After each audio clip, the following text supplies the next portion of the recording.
വിശുദ്ധ ലൂക്ക എഴുതിയ സുവിശേഷം അധ്യായം 23 6 മുതൽ 12 ഉൾപ്പെടെയുള്ള വാക്യങ്ങൾ. ഹെറോദോസിന്റെ മുമ്പിൽ. ഇത് കേട്ട് പീലാത്തോസ്, ഈ മനുഷ്യൻ ഗലീലിയക്കാരനാണോ എന്ന് ചോദിച്ചു.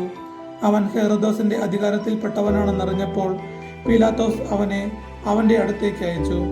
ആ ദിവസങ്ങളിൽ ഹെറോദോസ് ജെറുസലേമിൽ ഉണ്ടായിരുന്നു. ഹെറോദോസ് യേശുവിനെ കണ്ടപ്പോൾ അത്യധികം സന്തോഷിച്ചു.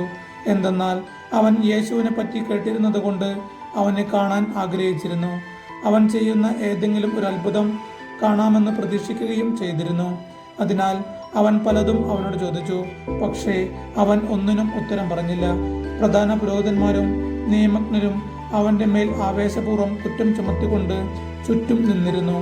ഹെറോദോസ് പടയാളികളോട് ചേർന്ന് അവനോട് നിന്ദ്യമായി പെരുമാറുകയും അവനെ അധിക്ഷേപിക്കുകയും ചെയ്തു. അവൻ യേശുവിനെ പകിട്ടേറിയ വസ്ത്രം ധരിപ്പിച്ച് പീലാത്തോസിന്റെ അടുത്തേക്ക് തിരിച്ചയച്ചു. അന്നു മുതൽ ഹെറോദോസും പീലാത്തോസും പരസ്പരം സ്നേഹിതന്മാരായി. മുമ്പ് അവർ ശത്രുതയിലാണോ കഴിഞ്ഞിരുന്നത്? കർത്താവായ യേശു മിശിഹായ്ക്ക് സ്തുതി.